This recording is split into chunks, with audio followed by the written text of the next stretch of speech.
lost in the chaos. So, one second. So, I know that you conducted research on oncological diseases and child mortality in Iraq from 2005 to 2009. Could you tell a bit about your experience and what did your research find? We were concerned about the the reports that were coming from Fallujah about high levels of cancer and birth defects.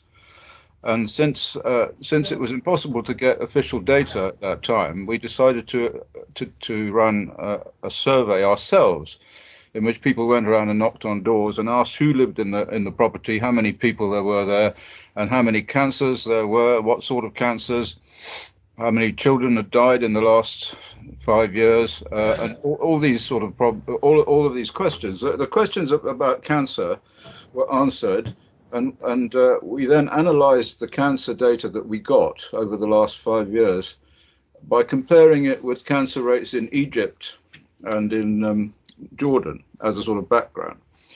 And what we found that the levels of cancer were enormously high for all cancers. The rates were extraordinarily high, and even higher than Hiroshima, because I've studied the health effects of the Hiroshima disaster bombing, which are quite well recorded.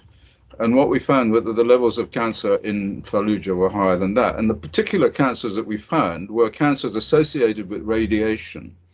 And these were leukemia, and particularly leukemia in children, and also lymphoma in children. That's another disease that you get from radiation, or we believe so. And so obviously that, together with other information we got from this study, which was the high level of infant mortality, that deaths of children within the first year, and the causes of these deaths, which were congenital malformations, putting all of that together with a skewed birth sex ratio, which is another sign of genetic damage associated with radiation exposure. We put all of that stuff together, and we concluded that there had been some very large genetic damage event which occurred around about the time of the Fallujah War. At that time, although we suspected that it was depleted uranium, we didn't know that, and we particularly pointed out that we couldn't say anything about what caused it at that point, although we went on later to do another study in which we did find out what caused it. And what prompted your investigation in the first place? How and why did you end up in Fallujah? Well, I was on the Depleted Uranium Committee of the Ministry of Defence, the British Ministry of Defence, because there had been lots of reports of ill health associated with serving in the Gulf War by British soldiers, Ministry of Defence. I gave evidence on this to the American Congressional Committee on Depleted Uranium, and they put me on the board of the Ministry of Defence looking into this factor.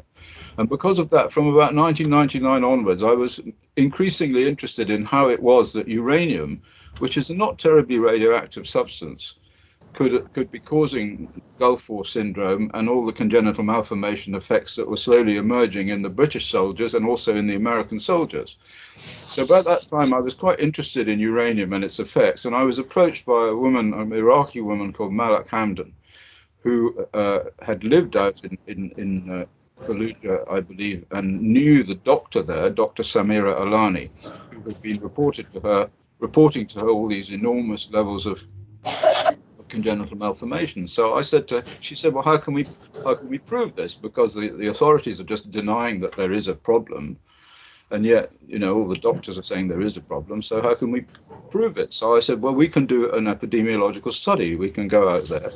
We just need a bit of money. And somebody goes around, knocks on doors and asks who lives there, how old are they, and all the questions that we asked in this study, which was quite hard to do because there was no electricity at the time. So we had to buy them a generator, and we had to buy them computers and printers to print off all the leaflets, and they all had to be the questionnaires all had to be translated into Arabic. So I was dependent entirely on, if you like, our soldiers out there in Fallujah, because at that time I couldn't go out there. In fact, I wouldn't have been much good. My position was to devise the study, to write the questionnaires, and to analyze the results that came back.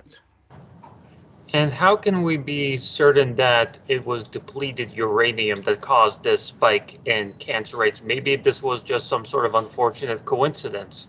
Well, it certainly wasn't an unfortunate coincidence, but what we can say for certainty from the epidemiology is that the probability of this occurring by chance was vanishingly small. You can do statistics to show that it's more or less impossible for this to happen unless there had been some cause. But the question is, what is the cause? The Americans refused to admit that they were using uranium. So what we decided to do is we decided to look in the hair. There's a method called ICP-MS, inductively coupled plasma mass spectrometry, in which you can take a hair sample and you can dissolve it in acid, and then you can measure the atoms inside the hair sample and see what the concentration of all these different elements are. So we looked at 52 elements in the hair of 20 mothers of children with congenital malformations. And we found that there was an anomalously high level of uranium. The only anomaly we found associated with an element which can cause congenital malformations was with uranium, and we found that. But not only that, what we did is we looked at women. There was the Arab women have very long hair, and so what we did is we got some women with very long hair, very long hair, and we know the rate at which hair grows. You see. So what we could do is we could cut the hair into little slices, and we could measure the uranium in each of the slices, going right back to the first bit, which is like today, and the second bit is like last year, if you like, and the next bit is the year before that, and so on. So we can get a graph of the uranium in the hair going right the way back to about 2005. And what we found is that it went up, the uranium went up as we went back in time. So clearly there was an increase in uranium around about the time, or just after Fallujah battle, which then reduced as time went on, obviously because it got excreted from the system. So we had a pretty good idea by then that we had more or less proof, I think, that uranium was the cause of all of these congenital malformations and genetic damage and sex ratio and cancer. And the cancer was extraordinarily high. Yeah. Most of our readers are not scientists, they're lay people. Could you explain to them in lay person's terms why depleted uranium can cause an increase in genetic malformation, cancers? I mean, because when people hear the term depleted uranium, it sounds scary, but they don't exactly understand what it is and why it can have such damaging effects. Okay. Well, two things. First of all, depleted uranium is a byproduct of the nuclear industry that separates uranium into highly enriched uranium or enriched uranium, which they use for nuclear weapons or for nuclear power.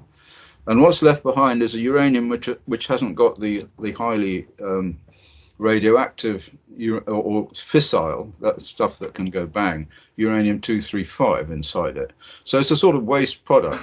Uranium itself is extremely dense, so it has a density of about 20 compared to lead, which is about 10. So it's very heavy. But that's not why it's useful in tank warfare. The reason it's useful in tank warfare is because when you shoot it at a hard target, like a tank, it catches fire. And it burns at an extraordinarily high temperature, thousands of degrees. And when it does so, it burns its way through the tank armor. And as it goes into the tank, the expansion of the heat of the air associated with the heat blows the top of the tank off. So I've seen lots of tanks in Kuwait in the border there. I went there in 2000, and I've seen lots of tanks that have been damaged by depleted uranium, and they're radioactive.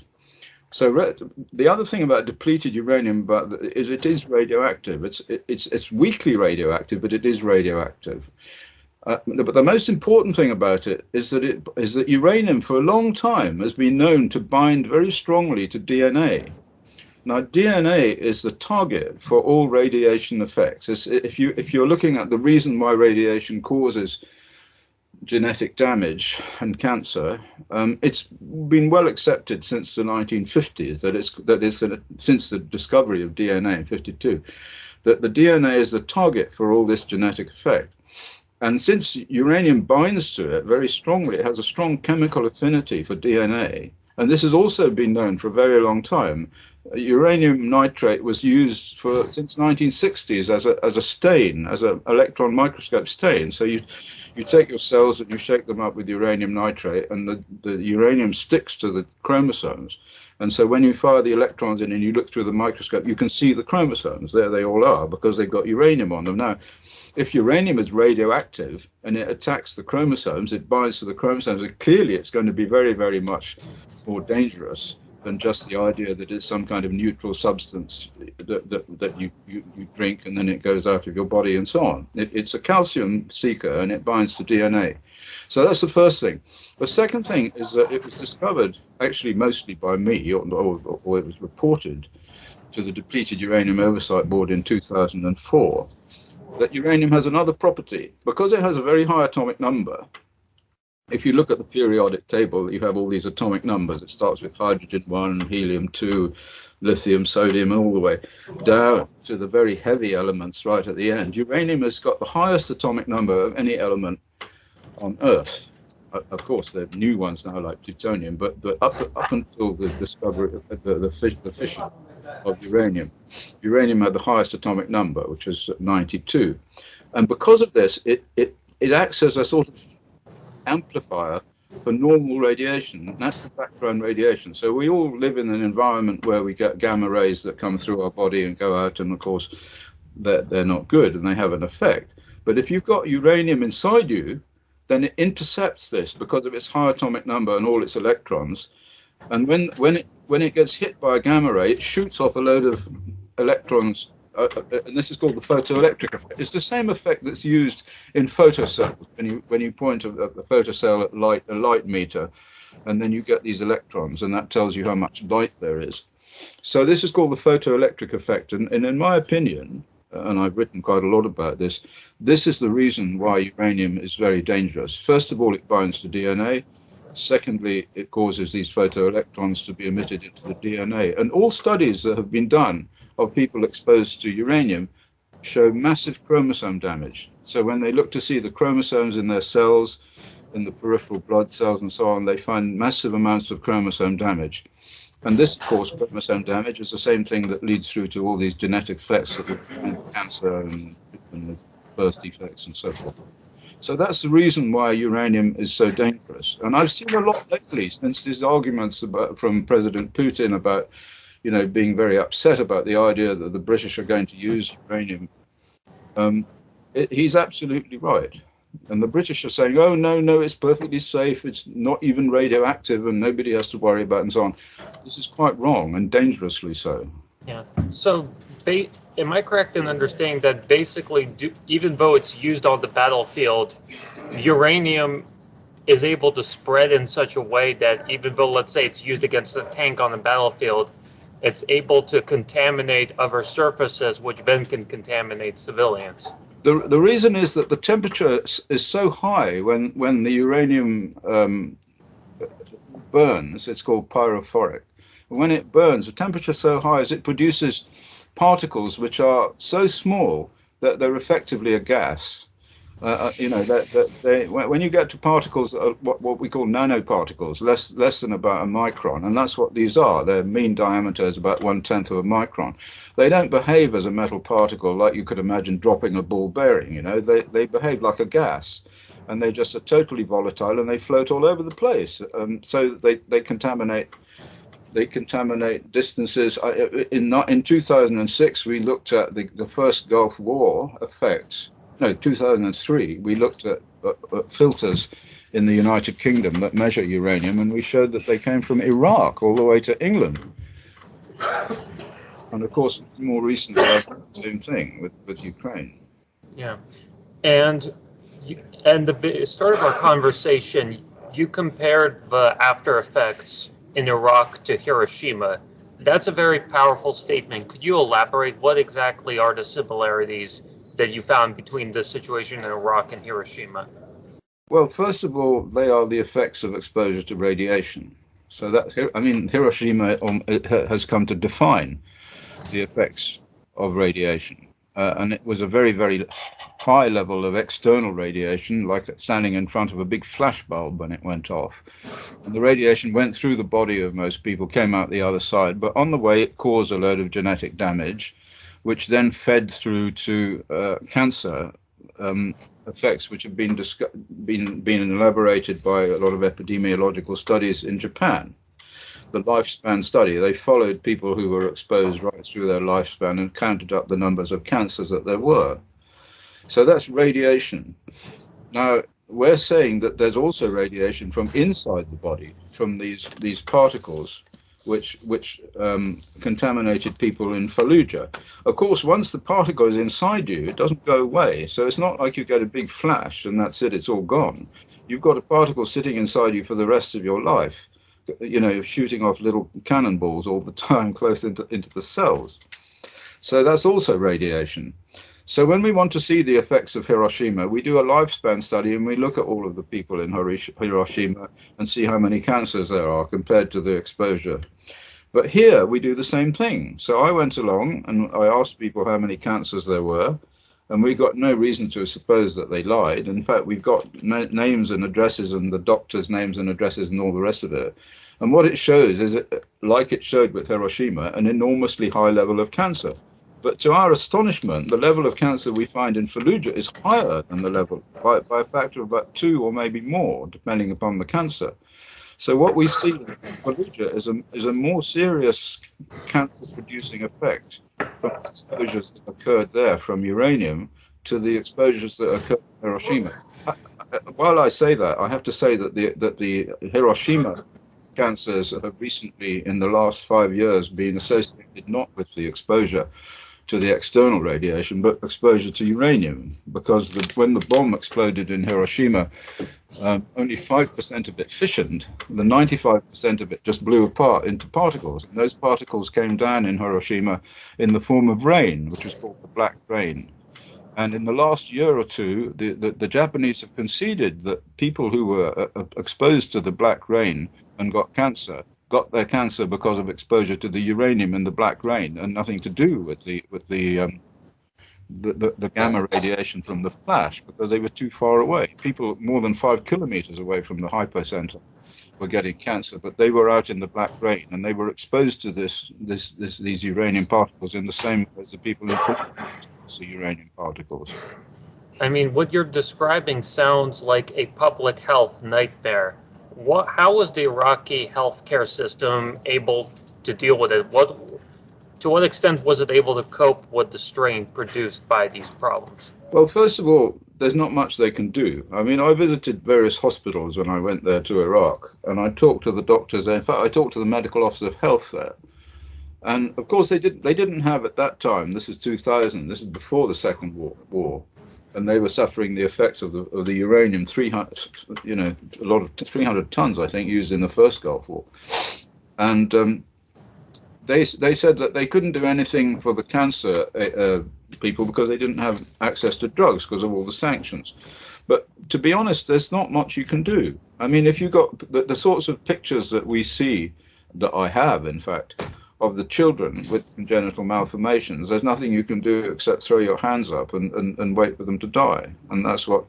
And I did talk to a number of families there while I was in the hospitals and looking at the poor children with leukemia or with some big lump on their throat or whatever, lying there in bed, and they were going to die. But they were going to die. That's it. They're going to die. There's nothing you can do. And the contamination of that area is a public health a nightmare. It's exactly what it is. It's a public health nightmare. And it's a public health nightmare because the doctors can't do anything. There's nothing you can do. Nothing. Wow. And was there any sort of family or incident that particularly stuck out to you in your memory that really sort of helped highlight how serious of a problem, of how serious a public health nightmare this whole situation was? What brought home to me the public health nightmare were the numbers. I'm a numbers person. I'm a scientist. The work I do, I have to step aside. I have to try and step aside from the reality of the numbers that I see. I mean, I visited as I told you, the hospitals, and I saw a few children there who were clearly dying, and this also happened after Chernobyl and after Fukushima, and all you can try to do is to try and stop it happening by arguing that the numbers show what they show.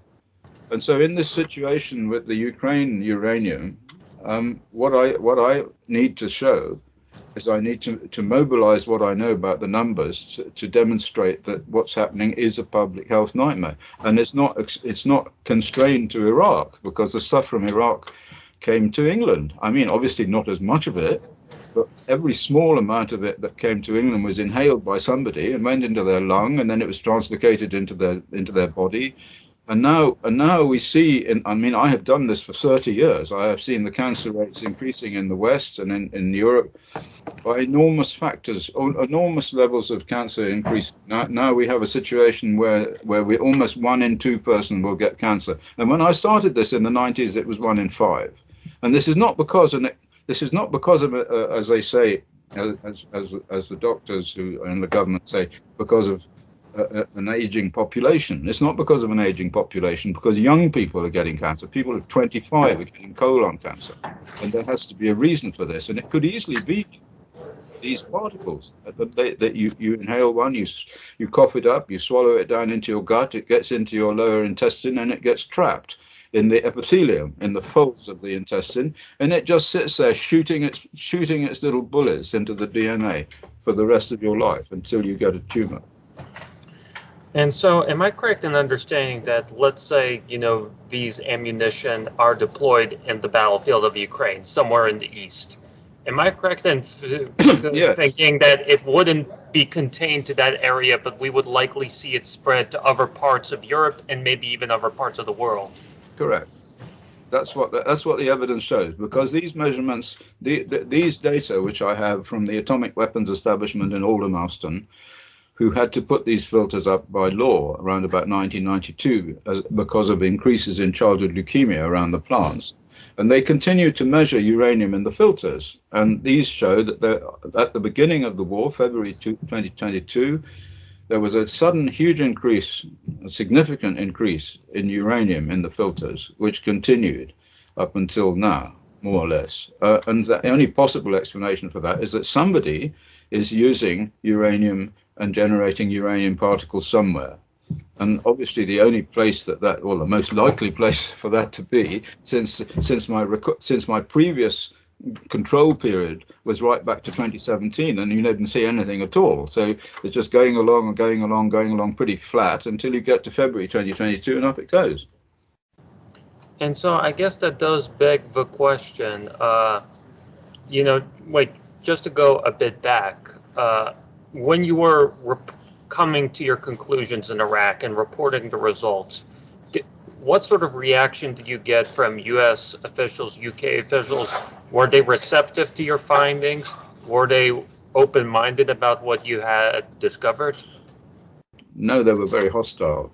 I mean, I've been on 2 British government committees relating to radiation, and as far as the British government is concerned, I'm their bête noire. They really don't like anything that I say. In fact, I went into a court case. I was asked to be an expert in a coroner's jury about a Gulf War veteran, Mr. Dyson, who died of colon cancer. You recall I was just talking about colon cancer and particles, and he was a Gulf War veteran. He fought in the first Gulf War, and he developed colon cancer and died.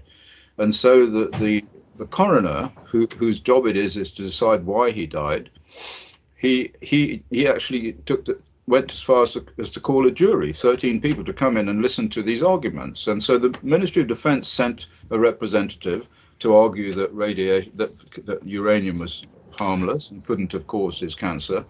And I was asked to say the opposite, or to say what it is I believe. And so I brought in my evidence, and they brought in their evidence, and the jury found totally for what I said, that the colon cancer in this man, Stuart Dyson, was caused by the uranium. But of course, you must understand that the British and the Americans, to them, this is a magical weapon. This is a weapon that kills tanks. Saddam Hussein had all these Russian tanks down on the Kuwait border, and they were all destroyed by the depleted uranium bullets from the A-10 Warthog aircraft. You know, one after another, they just ping, ping, ping, ping, ping. The tops blew off, and they were radioactive, and so on. It's a magic weapon when it comes to tank warfare, and it's inconceivable that the military would allow anyone to stop them using that in a real war where you want to win the war. And they don't really care about the people that die as a result of all of this. The collateral damage, they would call it, the cancers downwind, the congenital malformations, the weeping parents, and all the rest of it. I have to not think myself too much about the reality of all of that. I just do the numbers and say, well, look, this is what they show, and there's no argument. There's no argument. This is what they show, but the British government just refused to concede it. And when the coroner wrote to the Ministry of Defence and said, look, you know, the coroner jury has found that depleted uranium caused this person's cancer, they wrote back and said, well, we don't agree with you. And he wrote back and he said, well, I'm not asking you to agree with me. It's just the law that I have to tell you that this is what they found. And this is what they found. And this is the truth. This is what there is. This stuff binds to DNA, and it destroys the DNA and causes genetic malformations. And I guess for my final question is, obviously the issue of depleted uranium is back in the news because of the announcement that the United Kingdom would send this ammunition to Ukraine. Are there any sort of thoughts, warnings that you want to offer on this topic, given, you know, the recent decision by the British government? Well, I've only got one thing to say here, that in this case, President Putin has accurately identified this as a weapon, if you like, a weapon of mass destruction, a weapon of indiscriminate effect. And the British and the Americans continue to cling to their crazy theory that this radioactive substance, which binds to DNA, is harmless, effectively harmless, and has no genetic effects or indiscriminate effects on populations. So in this case, I just have to say that the British are wrong, that this stuff is contaminating Europe, and it will cause all of the effects that it caused in Iraq, and that I've shown to have been caused in Iraq. It will cause all those effects in Germany and Luxembourg and France and Sweden and the Baltic states, and, you know, long list of countries which stand between Ukraine and the United Kingdom, where we measured it. Yeah, and thank you so much for your time and expertise, Dr. Busby. I'm sure for our readers and listeners, this was a very difficult pill to swallow. But I think it's very important that they understand the science behind depleted uranium. So well, democracy is run on the basis of truth, on the basis of perfect knowledge. And if people in a democracy have perfect knowledge that something their government is doing that is killing them, then they ought to get another government quickly. Yeah. Thank you so much. And as soon as the article comes out, we'll be sure to send you the link to it. Thank you so much. Okay, you're welcome. Thank you. Have a great day. Thank you. Bye. Bye-bye.